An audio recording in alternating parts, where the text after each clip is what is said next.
Queridos irmãos, queridas irmãs, então esse vídeo é de número 181.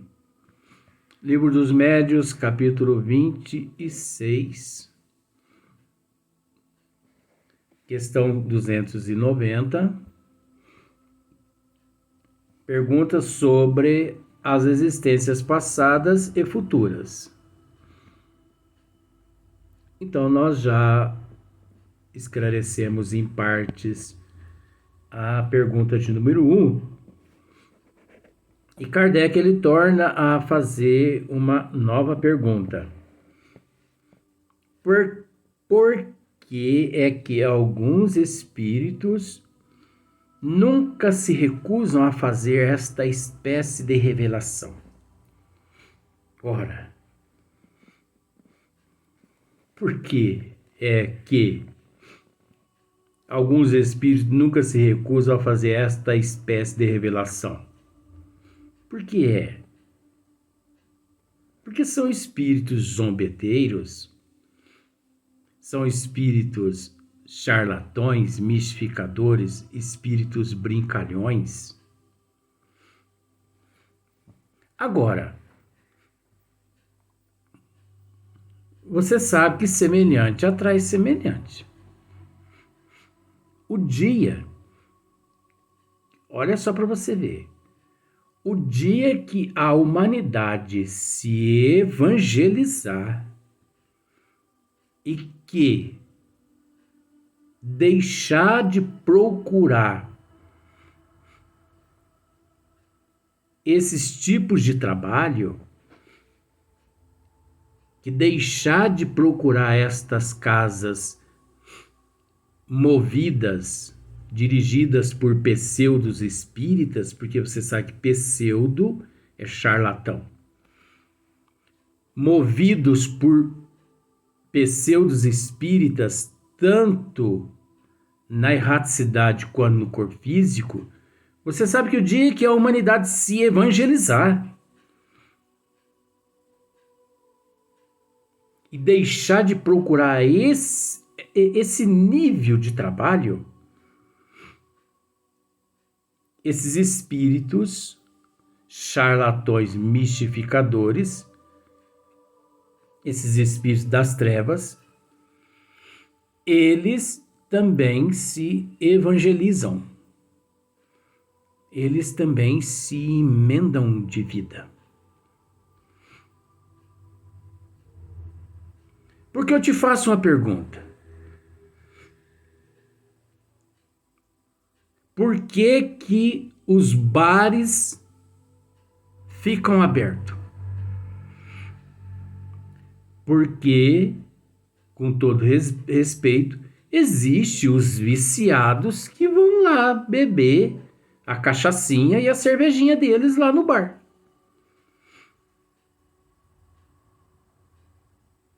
Porque o dia que as pessoas que fazem uso de bebida alcoólica deixar de procurar os bares vão todos às falências, ao ponto de fecharem as portas. Ora, gente, isso é mais que óbvio. Isso não precisa aqui de um zero à esquerda dizer isso, não. Isso aí é só as pessoas raciocinar. Um outro item. O índice de roubo de celular no Brasil, vou falar Brasil, vou falar mundo não, é imenso. Mas nós não temos que nos preocupar, não é com aquele que rouba o celular. Nós temos que nos preocupar com os mafiosos que compram o celular roubado. E você já comprou um celular roubado? Já. Então você tem que ser preso. Porque você faz parte da máfia.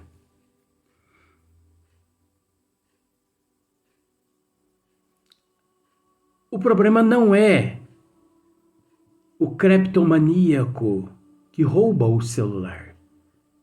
O problema maior é aquele que compra daquele que rouba.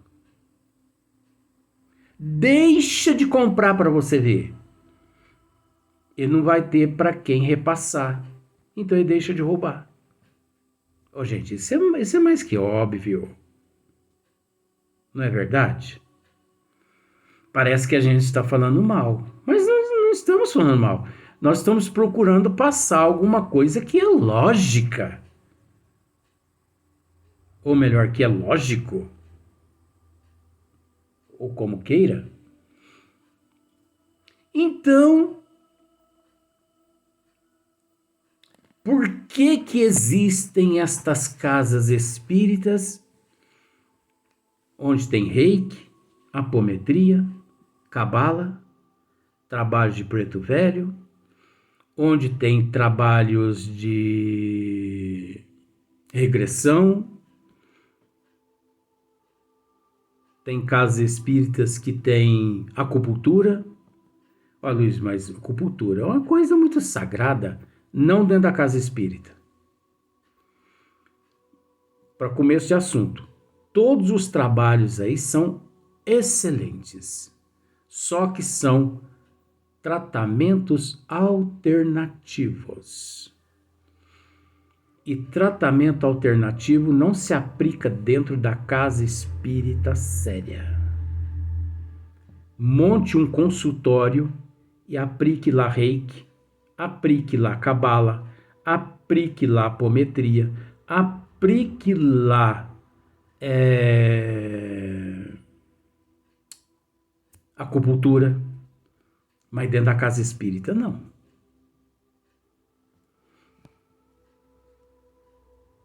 Foi-se o tempo que essa palhaçada podia ser realizada dentro da casa espírita.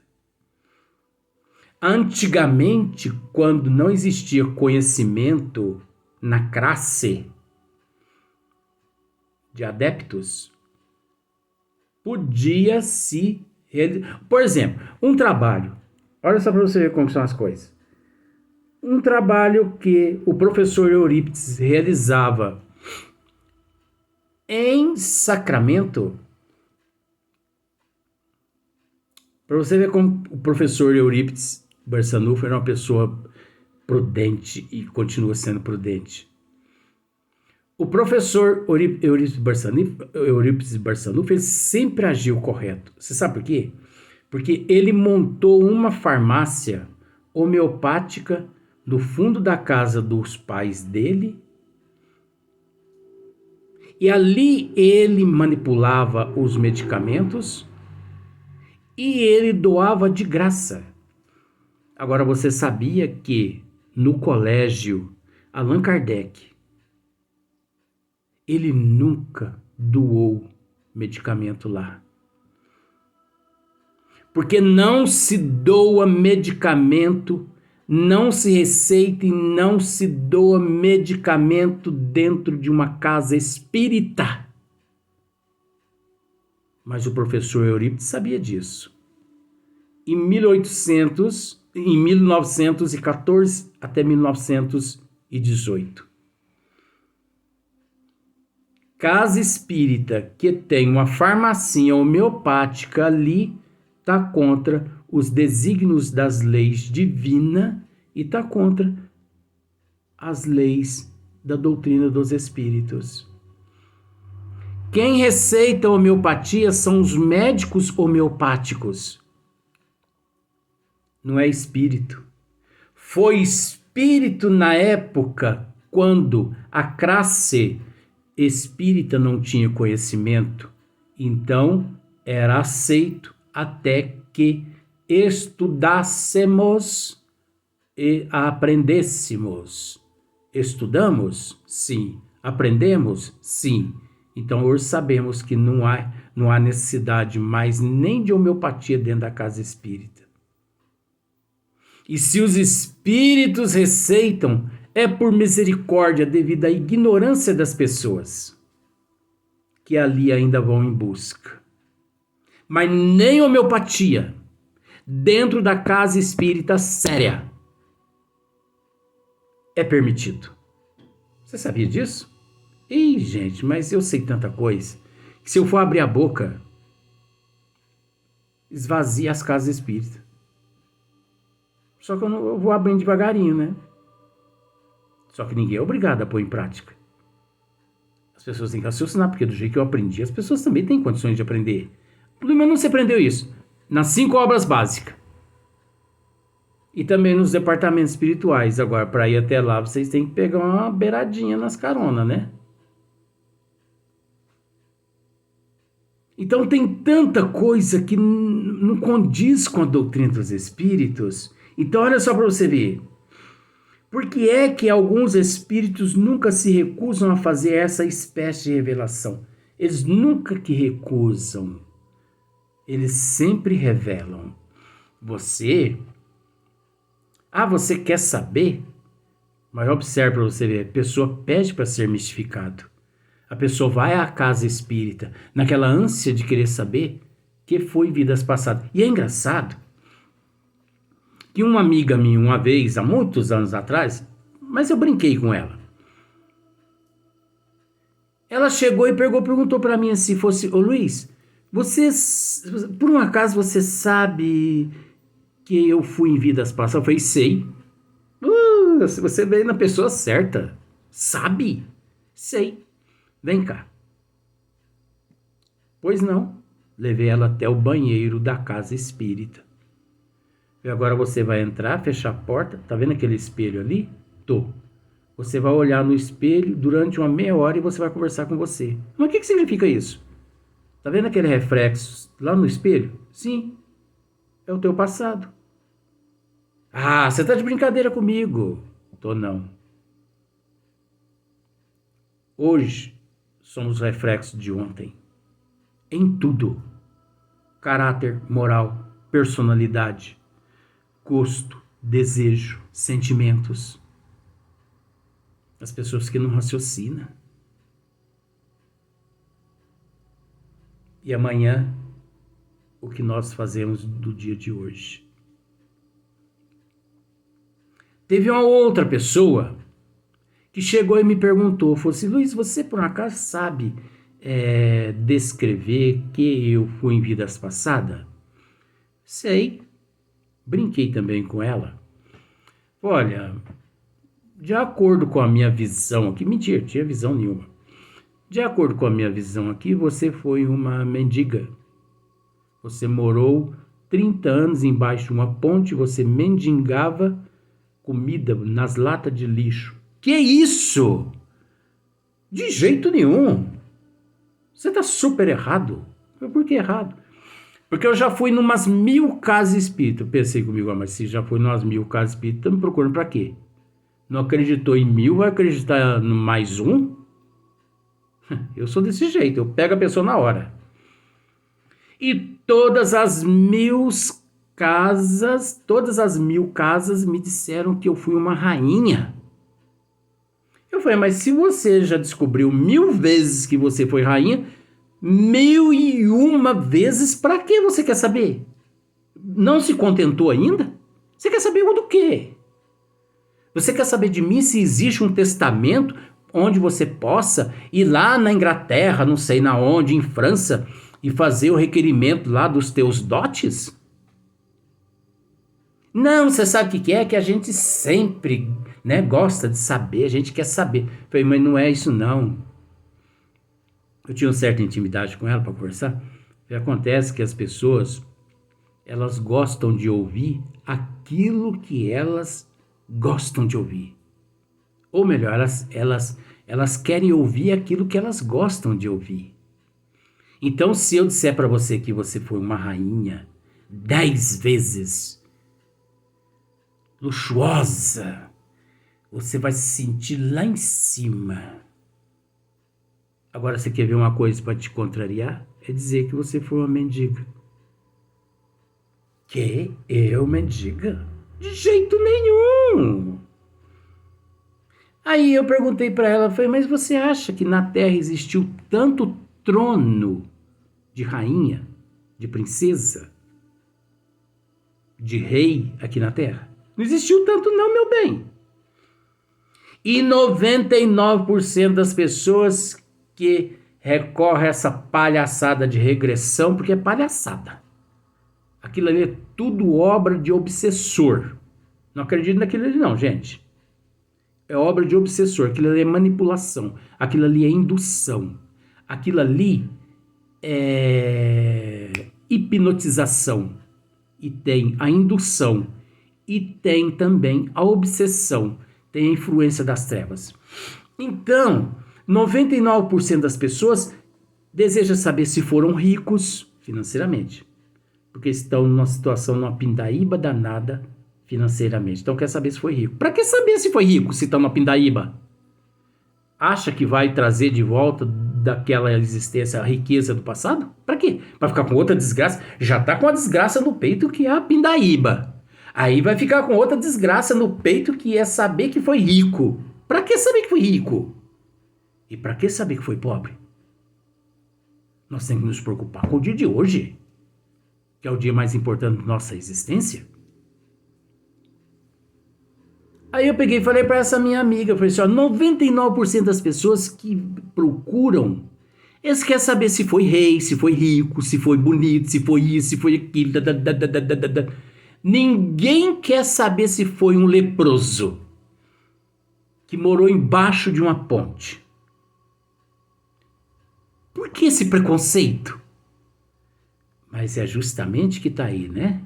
O preconceito já mostra que a pessoa de fato foi aquilo, mas cansado de ter sido aquilo, não admite devido ao orgulho.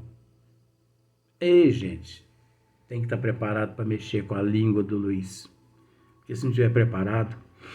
Então os espíritos levianos, eles respondem a tudo. Os bons espíritos não, são moderados. Eles nunca, a começar-se por Deus, Deus nunca nos dá aquilo que a gente pede, e sim aquilo que a gente precisa. E quase sempre o que nós precisamos nunca é aquilo que a gente pede. Você já parou para pensar nisso? Deus nunca nos dá aquilo que a gente pede. Não adianta você pedir a Deus uma casa, porque não é Deus que te dá uma casa.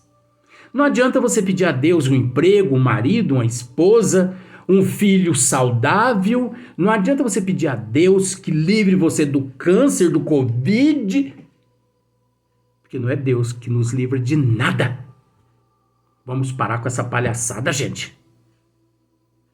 Eu vejo pessoas postando no Facebook: presente de Deus, uma casa. Presente de Deus, um carro. Quanta ignorância. Diminuindo Deus nessa insignificância. Uma casinha de barro, um carrinho de lata, que tudo não passa-se de um lixo. Ô Luiz, mas aquele foi Deus que deu, não foi Deus que deu não. Foi Deus que deu não. Deus deu força para você trabalhar, para você lutar com honestidade, para que depois de alguns anos, depois de juntar dinheiro, você ir até uma imobiliária e comprar com o teu suor, com o dinheiro que você guardou na poupança. Deus te deu força para você correr atrás e para você ir na concessionária e comprar o teu carrinho. Deus não te deu nada de graça. Deus não dá nada de graça. O dia que Deus der casa, der carro, der dinheiro, ele deixa de ser Deus. E você acha que Deus vai deixar de ser Deus pela nossa mesquinharia? Pela nossa pobreza de espírito? Vamos abrir os olhos, gente.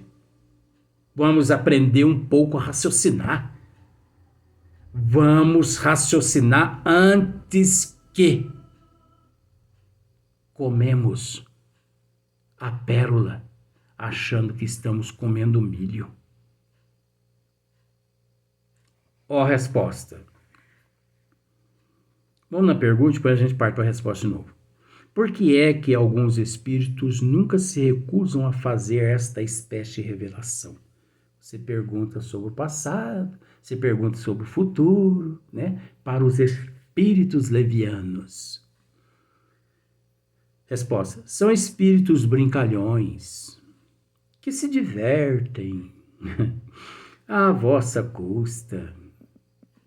Em geral, deveis considerar falsas, ou pelo menos suspeitas, todas as revelações desta natureza que não tenham um fim eminentemente sério e útil. Sou eu que estou falando demais? Ou sou eu que estudo um pouquinho? Ou os espíritos é quem estão nos trazendo essa matéria tão gloriosa? Espírita, amai-vos. Espíritas, instruí-vos. Por que as pessoas não se instruem? Conheça, para depois falar. Não fale antes de ter conhecimento.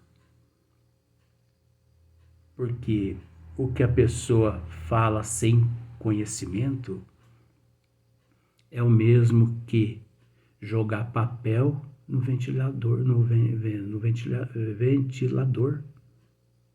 Bagunça tudo. Então fala é embasado na verdade. Fala embasado naquilo que você estudou. Eu falo embasado no que eu conheço. Por isso eu posso dizer, com todo respeito, bater de frente com a minha língua, a pessoa tem que ter conhecimento. Porque às vezes aqui eu meço, não dizendo algo mais, para não desacatar, e sim para respeitar. Então eu meço, porque eu reconheço que a água, para saciar a sede, ela tem que ser sorvida aos goles.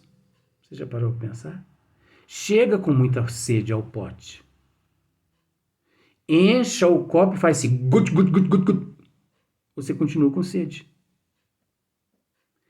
Mas procure sorver aquele copo de água ali em 2, 3 vezes para você ver como fica gostoso. Sinta o gosto da água nas papilas da língua. Sinta o gosto da água devagarinho, devagarinho. Agora não. Gut, gut, gut, gut, gut. Como tem pessoas que quando vai, não vou nem dizer se alimentar, quando eles vão comer, né? Porque é o mesmo que suíno, é o mesmo que cavalo no pasto, é o mesmo que um boi no pasto, comer o capim. Check, check, check, check, check, check, check, check, check, check, check, check. Aí você pergunta para a pessoa assim, que gosto tinha a comida que você acabou de comer? Ah, nem sei. Mas por que você não sabe? Mas nem sei. É lógico. A pessoa não comeu, a pessoa bebeu. Em vez de pegar um garfo, uma colher, por que a pessoa não pega um canudo? É melhor. Falando mal, gente, não é. A ciência, a medicina nos ensina isso. Que nós temos que pegar uma colher de alimento, pôr na boca e mastigar várias vezes. Acho que de 18 a 22 vezes mastigar uma colher de alimento. Eu não sou exemplo também para estar dizendo isso não, sabe por quê? Porque eu, hora que eu estou apressado,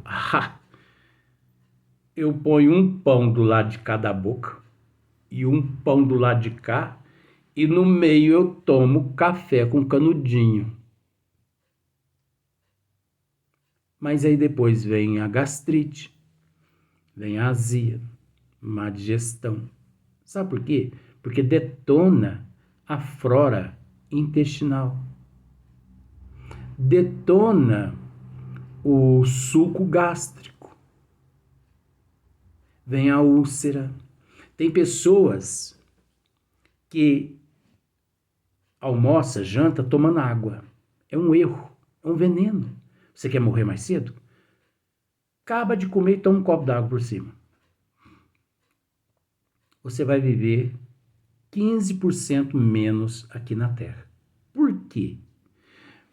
Porque veja bem, gente, isso é lei de Deus. Quando você se prepara para almoçar ou para jantar, assim que você termina de almoçar ou jantar, existe uma substância que chama-se suco gástrico. Eu estou dizendo bobeira? E ele, ali em cima do alimento, e ele desintegra todo o alimento. E ali separa todas as proteínas, né? Separa tudo que presta, tudo que não presta. Eu não vou dizer outros nomes científicos, não. Tá bom. Acontece que quando você acaba de comer, hora que o suco gástrico é liberado, você joga água por cima. Então aquela água quebra a intensidade do suco gástrico. É onde vem a má digestão, a azia, é onde vem o mal-estar estomacal, é onde vem a perda da flora intestinal, é onde vem a úlcera, porque o alimento não se desintegrou através do suco gástrico, porque você misturou água e quebrou a intensidade do suco gástrico. Nós vamos para o próximo vídeo.